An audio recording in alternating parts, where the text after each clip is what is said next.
Our guest today is international best-selling author Tony Park. Tony, welcome back in South Africa and on our show. Thank you very much, and thanks for having me on the show. Tony, is Tony Park your name? It is my real name, yes. Okay, what do you feel? Do you think it's still necessary for authors to have a pseudonym?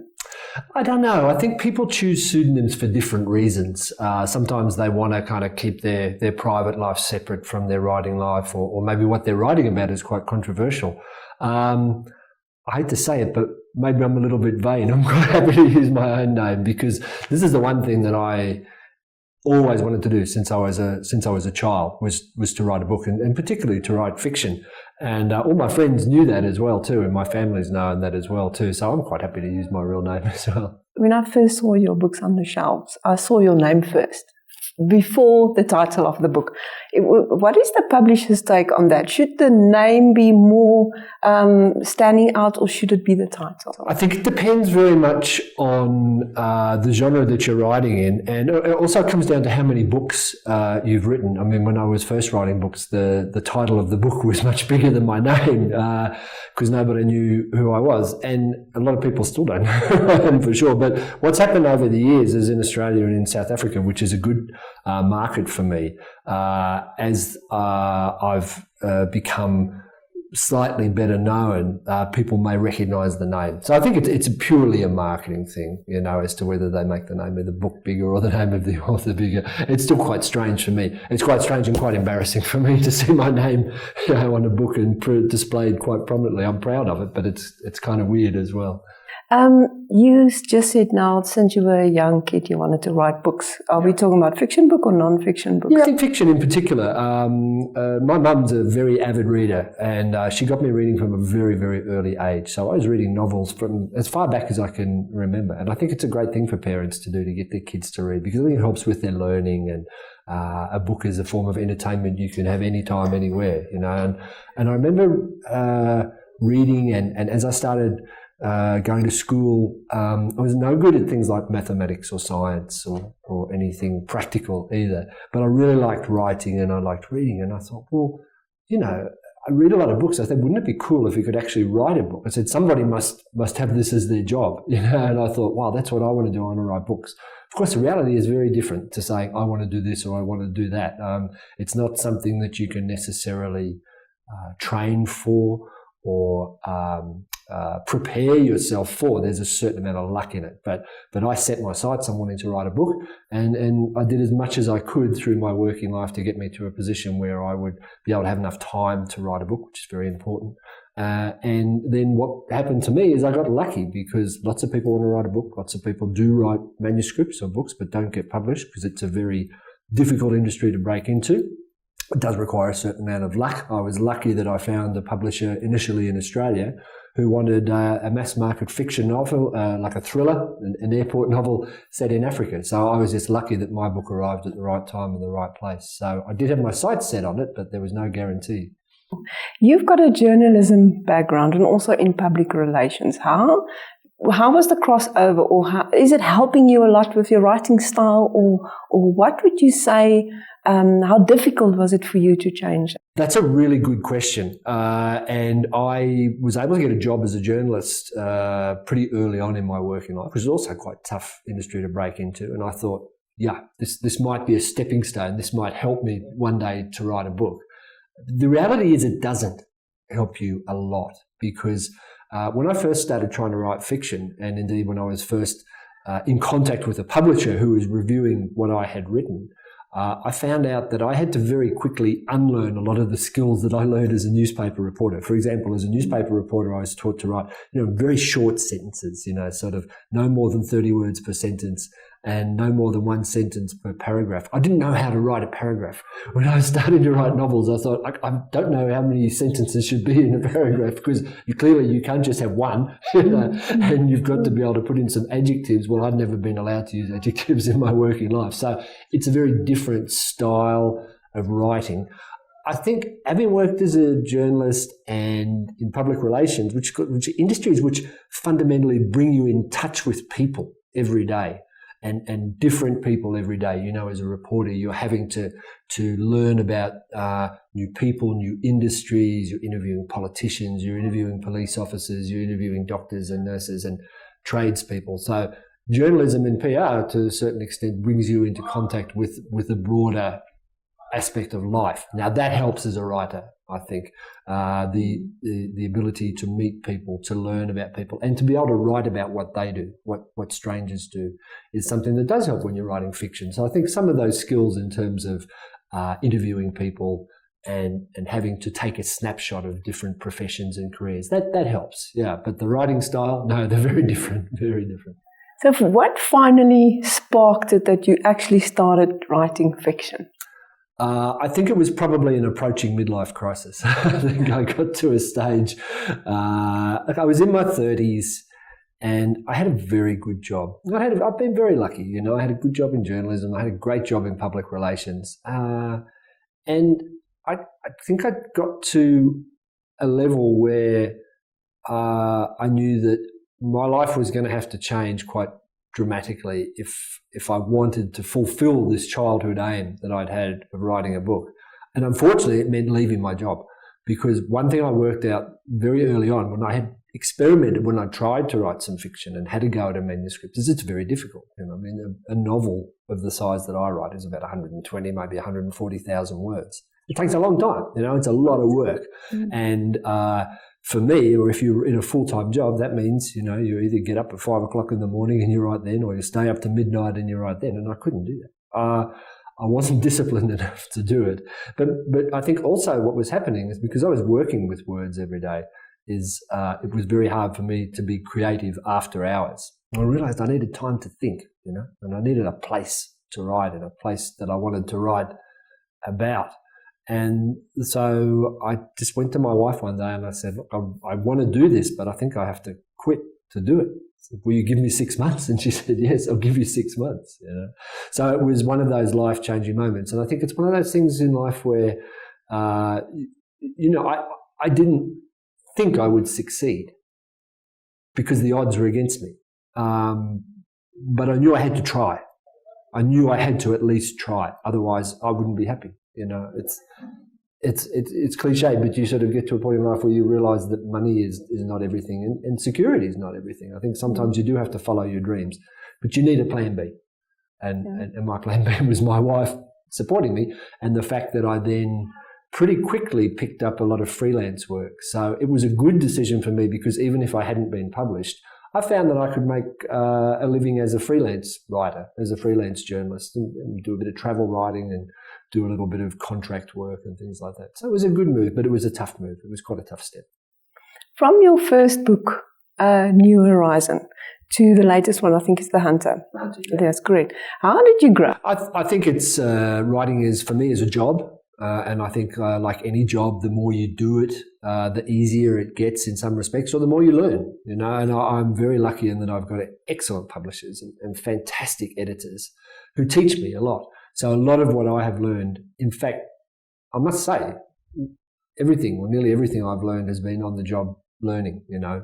So learning by doing and trying to pick things up. So the feedback I get from my editors is very valuable. And I think if anybody's interested in writing books in particular, some people, it's such a labour of love, you know, and it's such a big deal in your life if you're going to spend the time to write a manuscript, that when an editor starts changing things, a lot of people start getting upset, or they get annoyed about it or whatever. But what I learned very quickly is that good editors are doing that wholly and solely to help you. And the test of a good editor, and mine is very good, is that when she makes a change and I look at that and I thought, why didn't I think of that?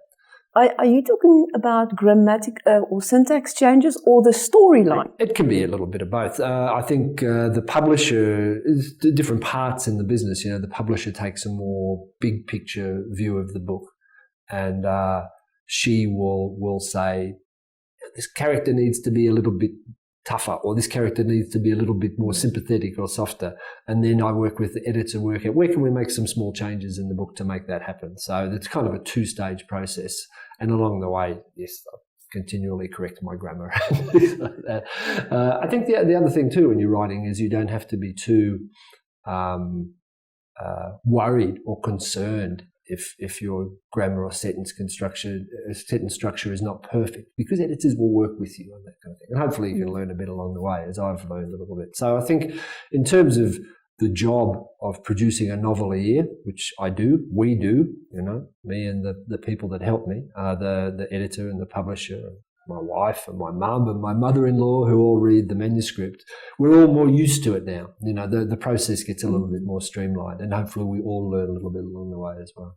Specifically, reviewers liken you to Wilbur Smith. What is your take on that? Well, there's only two differences between me and Wilbur Smith. That's about 30 books and about $30 million, basically. I think it's a good question. It's a valid question. We're both in the same market. I think our readers are people who are passionate about Africa and about this part of the world, and on occasion passionate about wildlife. If there's similarities, I think I've read nearly all of Wilbur Smith's books over the years, and I enjoyed very much particularly his earlier books, where he tended to be writing about contemporary Southern Africa back in the 70s and 80s, when he was writing books set in South Africa. He was writing books set in Zimbabwe, around about the time that Robert Mugabe came to power. So they were very much snapshots of life in Southern Africa at that time. And I like that. I didn't set out to write Wilbur Smith books, because indeed I only started reading his books after I was already published, because I was spending more time in Africa. If there is a similarity, I think that I'm writing books that are mostly set in contemporary Southern Africa today, in 2015. So I think that's where, if people want to find similarities, it could be that Wilbur Smith particularly used to write books like that. And he's moved into different areas now, whereas I am writing thrillers, with a bit of action and romance set in Africa today, because I want to, not because I want to write more books. Okay. Talk about romance. You got a B+ for your sex scenes. How difficult is it for you to write a sex scene? Yeah, okay. The one thing I have learned about writing a romance and sex scenes is that it's impossible to please all of the people all of the time. Everyone will always have an opinion. People will say it's too much. Some people will say it's not enough. And so you can't ever make everybody happy. Look, I like reading books that have got a little bit of romance in them. I like reading books that are a bit racy sometimes. I think when it comes to writing a novel, it's not something you do because you think you want to make money, because there's not enough money in it, and it's not something you do to please other people. I think in some ways it's quite a selfish undertaking, because there's no point in me writing a book that has too much action and not enough sex, because I think that will sell better, or all sex and no action because I think that will sell better. I'm not going to try and write a 50 Shades of Grey book because I think it's going to make lots of money. I'm writing to entertain myself. So I know what I like. And the most amazing thing is if someone else likes it as well too, that still surprises me, So I write the sort of books that I like to read, basically.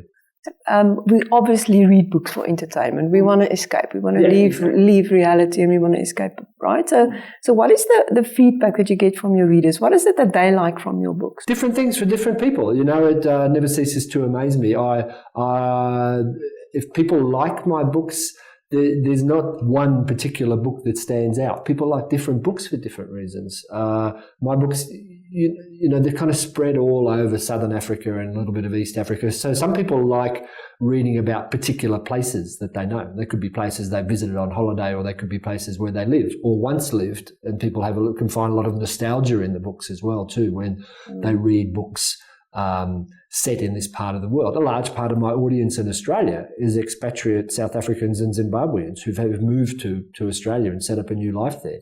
And they've moved for very good reasons, but there's not one of them that I've ever met who doesn't say, oh, but I miss the African bush. So they like reading stuff more set in the game parks and the wildlife areas that gives them some good memories from, Some people like a lot of action. I had an elderly lady come up to me at a book talk once, and she says, I like your books because they always start with a murder. And I said, do they? Because I couldn't recall. And she said, yes, they do. And I thought about, maybe they do. She says, I like it. I like a book that starts with a murder. Some people like a lot of action adventures. Some people want more romance. The wildlife plays a big part in my stories, the wildlife of Southern Africa. So some people particularly like reading about things like the plight of the rhino and the plight of elephants and conservation issues. So yeah, there's a broad brush of approaches in there. Tell us about your new book. Yeah, my 12th novel comes out later this year, at the end of 2015. I don't have an exact release date. It's going to be called An Empty Coast. This is the first time I've spoken about it, actually. It's set in Namibia, which is a country that I love and a country that I've visited several times over the last 20 years, but I'd never really written about. I touched on it in one of the earlier books, The Delta, which takes partly in the Caprivi Strip. So I've taken the heroine from my book, The Delta, who's a female mercenary by the name of Sonia Kurtz, and I moved her back to the present, or into the present time, where she has to go back to Namibia. It starts on an archaeological dig up near Kruger National Park, which is one of my favourite places, and the body of a military airman is found, and from the border war from the 1980s, and it's unusual for him to have been found buried out there north of Etosha. And that then starts a hunt for a missing aeroplane that went down during the war in the wilds of Namibia. And on board that aeroplane is a very valuable cargo that a number of people are very keen to get their hands on. So typically with my books, when I write them on location, and the story tends to follow my travels. And so An Empty Coast, the new book, follows my last visit to Namibia, which went from Windhoek across to the Skeleton Coast, up through the Palmvag area and to Etosha National Park. So it's a bit of a tour through Namibia at the moment as well too. So you also started doing tours, bringing people from Australia. I'm not sure if they're from across the world, but you bring people to Africa and you take them on a trip. What happens on these trips? Do you actually give them tips on writing, or do you just mingle with them? What is the model? Yeah, it's a very kind of fortunate offshoot of my job. I have a friend who runs a company called Swagman Tours in Australia, which runs tours for my readers, primarily from Australia, also from New Zealand, and anyone else who wants to come along. So what we do is travel to interesting parts of the continent. This year we're off to Namibia, and I think people are interested to see some of the locations that they read about, particularly if they haven't been there before. It gives them a chance to identify with the landscapes that are in the book. And I'm always working on a book, and when I go to Namibia on that tour, I'll actually be going through the final edits on that book, An Empty Coast, and I'll be double checking some of my references to Namibia there, so people will kind of see me doing a bit of research and also writing as well too, because I'm always looking for ideas as I write. So I think people are interested in the writing process. They're interested in how I do my work, and most importantly, interested in the locations, I think. So it's a good chance for us to combine shared loves of writing and the wildlife and the spectacular scenery of the parts of Africa that we visit. So, I'm looking forward to it. So you think about the plot while you travel.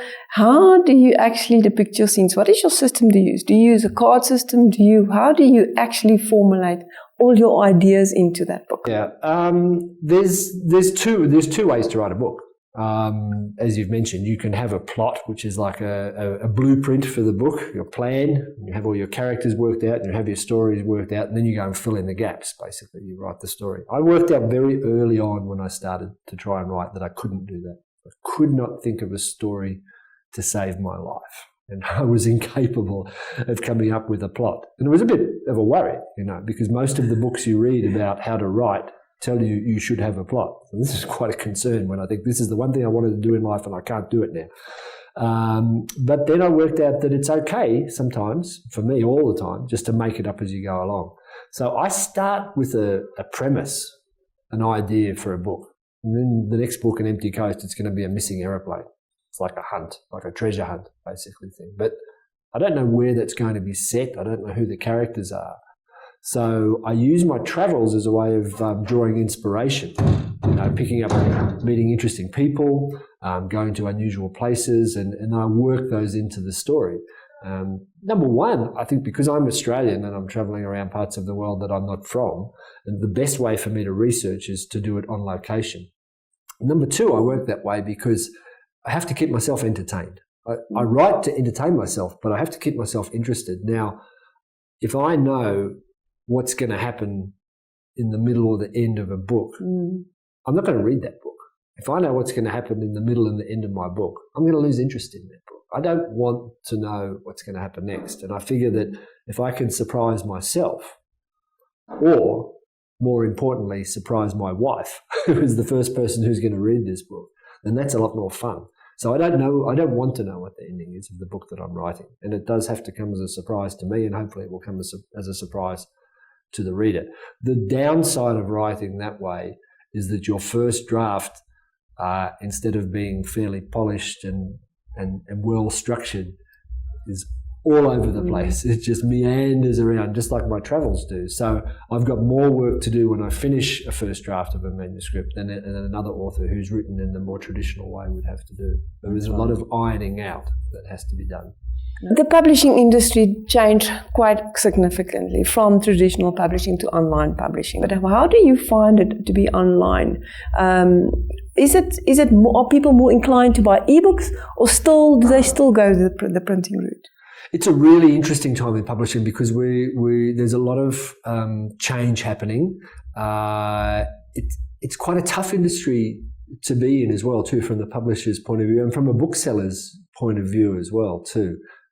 It's much cheaper and quicker to publish a book online as an ebook, yet the majority of readers, in my experience around the world, will still prefer or will still want to have the physical book, want to have the actual book.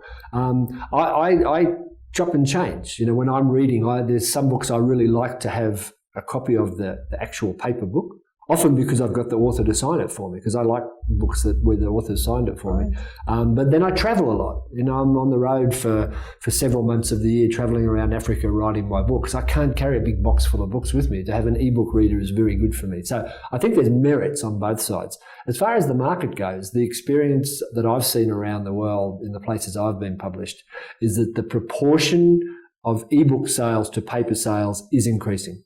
So it's still the minority, but it's an increasing percentage. So I think ebooks are here to stay.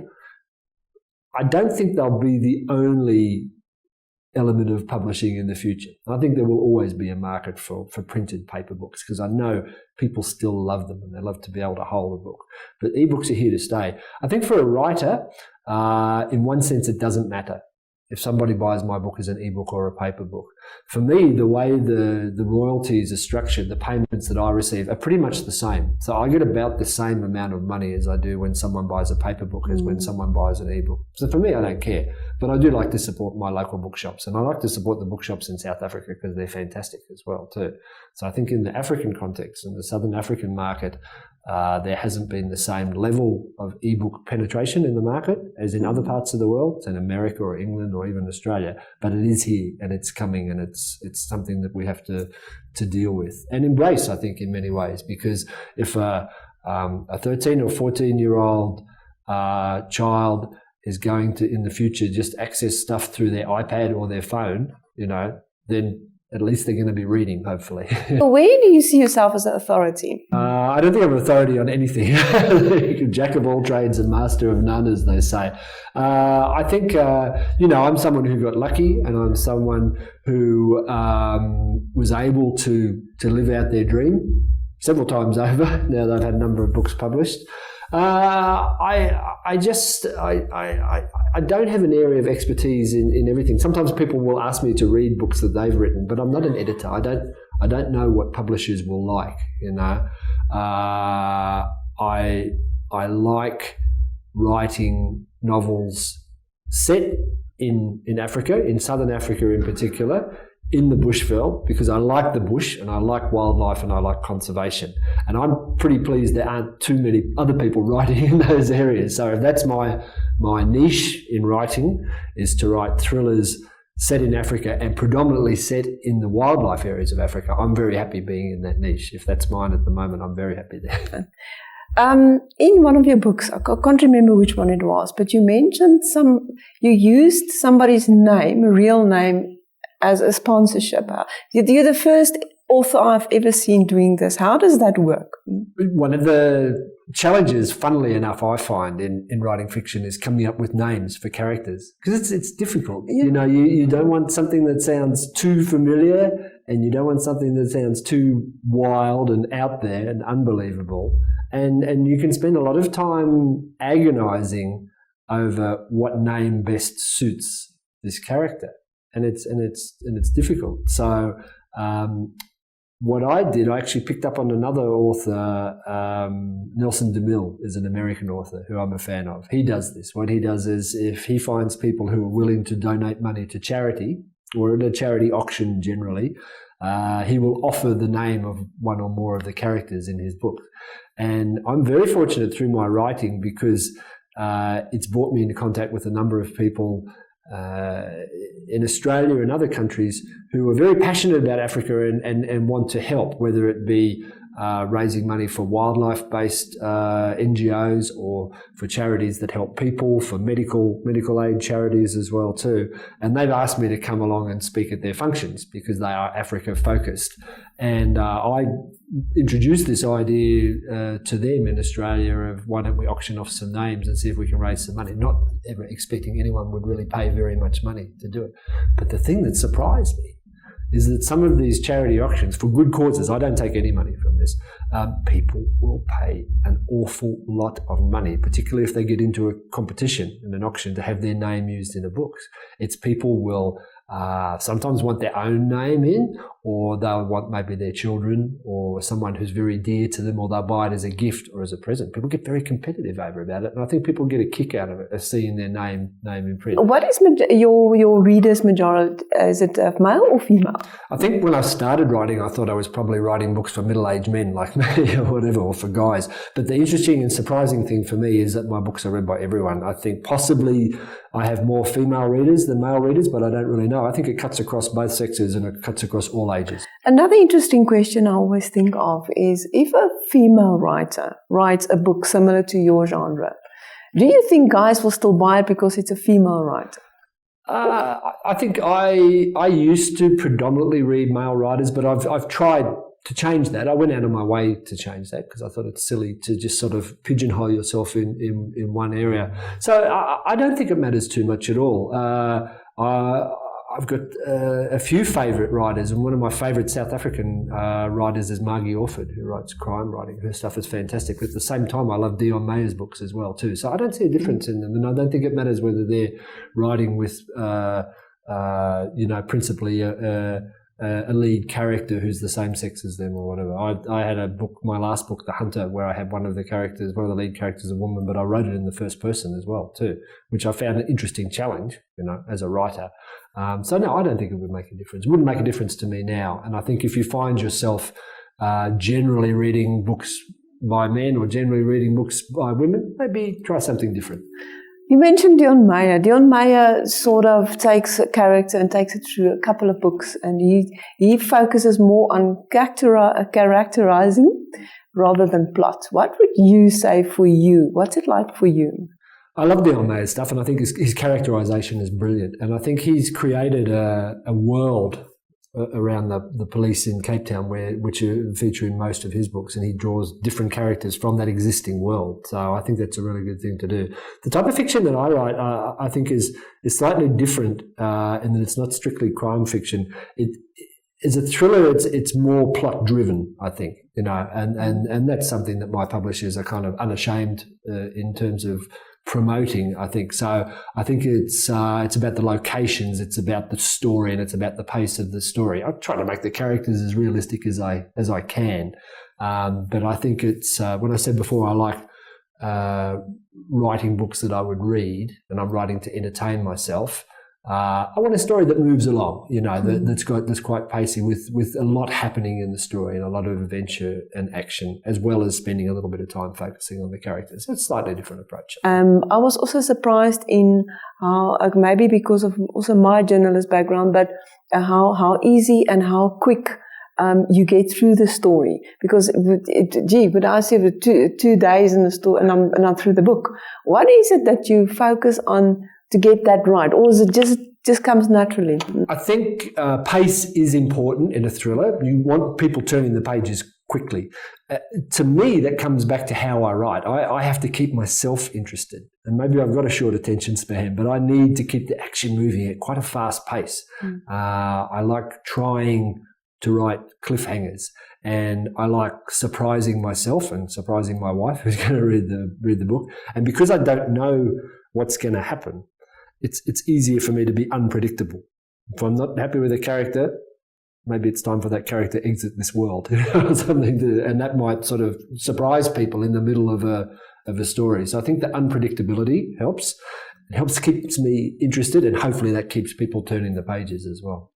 Okay, I know as a writer you bond fairly well with all your characters, but what one character is an exciting one that stands out for you? I don't have children, but I think it must be like trying to play favourites with your children. I don't think it's a good thing to do. And the other thing is I don't have a favourite of my books. To me, I get really, really immersed in the story that I'm writing. And that becomes my whole world, my alternate world that I live in for the 6 months or so that I'm writing the first draft. And I tend to forget about the earlier books, and I forget about the earlier characters. But some characters I've found from feedback from my readers. I use social media a lot. I use Facebook and Twitter to kind of sound out my readers sometimes, just to see what they think about things. And I know some characters are sort of proving popular. So I've started to bring back characters from previous books. So the new book, An Empty Coast, features Sonia Kurtz, who is my female mercenary, who was the lead character in the Delta. She proved to be quite popular, I must say. So I'm rekindling my relationship with Sonia, I think, at the moment, because it also helps as a writer to be able to draw on existing characters. It's fun making up new people, but it can be easier if you bring back someone that you know already, and the readers know already too. So she's a very strong, very independent, very tough woman, in every respect, but she's also got vulnerabilities. She's also a single mother, and she has quite a lot of relationship issues as well too. So she's an interesting character for me to rekindle or to bring back to life again. Your wife's name is Nicola, and tell me her view. How was she as your support system? I mean, you'd already mentioned she gave you the opportunity to take off 6 months to write your books, and then afterwards, I think you didn't finish it, and then she also took off for 6 months, and then you came to Africa, and that's how the whole thing starts. Right. So how does she, or what if you have to name one thing, what was her biggest support that you are so grateful for? I think Nicola's biggest support, the biggest thing she's done for me is to have faith in me, because she did allow me to take 6 months off to try and write a book, and I failed, and then she took 6 months off, so that was the payback, but she let me keep trying. It would have been very easy for her to say, that was nice, you had to try and go back to your proper job now, and that would have been the safe, smart, sensible thing to do. But she's had faith in me in these years, and I'm very lucky to have that with her as well. She's been an incredible support for me. Also, even in terms of writing the books, she's got a very analytical mind. She's the sort of person that can start reading a book, and within the first few pages, she knows how this story is going to end. And when she starts watching a film on TV or whatever, she knows within the first 2 minutes what's going to happen at the end and who's the baddie and all this kind of stuff. So she's always the first person to read my manuscripts. I have to work very hard to fool her. This is my constant motivation, is to try and fool my wife. What do you do to keep your body healthy and your mind fresh? That's a tough thing when you're a writer. This is a very lonely business. Sometimes you shut yourself away from the world and you sit around a lot. So I have to work hard on my fitness, and I'm, getting older. I'm not getting any younger. So I like to run and I like to swim. But I particularly like running because it's a solitary pursuit. So I do spend a lot of time by myself writing, but I also need time to think as well too. So I think you have to stay active, particularly if you're in a sedentary job as a writer. You've got to keep your body in shape. And I think if you've got pastimes that allow you to free your mind, that also helps. I like going on game drives as well too, which is also sitting around, not getting fit. But it gives me time to think, just to think about what I'm going to write next. Tony, thank you very much for talking to us. Your new book? The new book, An Empty Coast, it's out late 2015. That's about all I can say at this moment.